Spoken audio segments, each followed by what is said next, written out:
쓰고 읽고 사람책. 안녕하세요.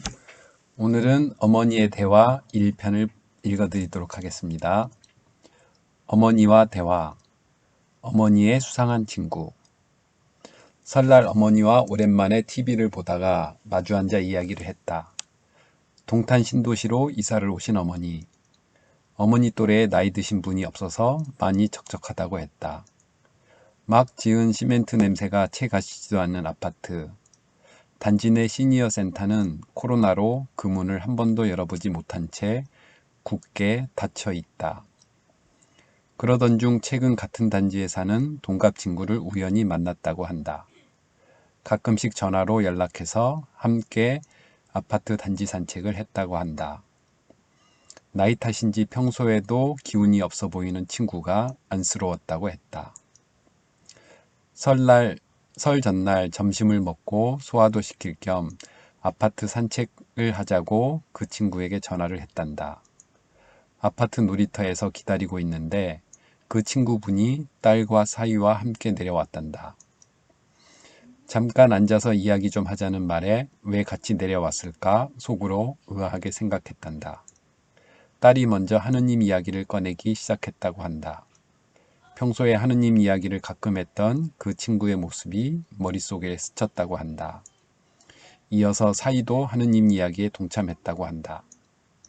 어머니는 성당에도 다닌다고 말했단다. 그런데 사이가 성당이나 교회는 알맹이 없는 곳이라고 말했단다. 하나님이 없는 곳에 가면 무슨 소용이 있느냐며.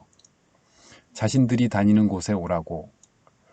어머니는 내 나이가 젊으면 모르겠는데 이 나이에 어딜 또 옮기고 그러겠느냐며 그냥 다니던 성당에 다니겠다고 했다.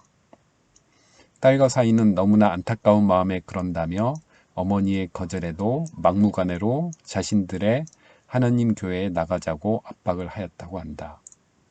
어머니의 새로 사귄 친구도 딸과 사이를 거들며 말할 때 눈에 광채가 넘쳤다고 한다. 평소 힘이 없어서 축 처져 있던 사람인데 성령의 힘을 받았는지 너무나 활력이 넘쳐서 깜짝 놀랄 정도였다고 한다. 세 명에게 놀이터에 둘러싸여 1시간 동안 있었던 어머니는 손님이 올 때가 되었다고 도망치듯 부랴부랴 빠져나왔다고 했다. 중간에 자기 집에 올라가서 천천히 이야기하자고 했는데 멋모르고 따라갔으면 큰일 날 뻔했다고 가슴을 쓸어내리셨다. 어떻게 사람 말을 들은 척도 안 하고 막무가내로 자기네 이야기만 할 수가 있지? 어머니는 그때 그 장면을 회상하면서 놀란 가슴을 쓸어내리셨다. 나는 어머니가 얼마나 놀랐을지 공감을 해주었다.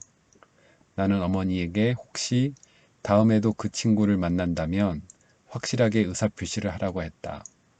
앞으로 더 이상 그런 얘기를 하면 마음이 불편하다고. 그 얘기를 다시 꺼내면 안 만나겠다고.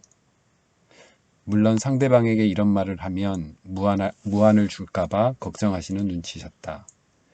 그래도 그렇게까지 말을 했는데도 자신들 교회 이야기를 꺼내면 어머니를 무시하고 전혀 존중하지 않는 사람들이니 그 친구를, 아니 그 사람을 만나지 말라고 했다.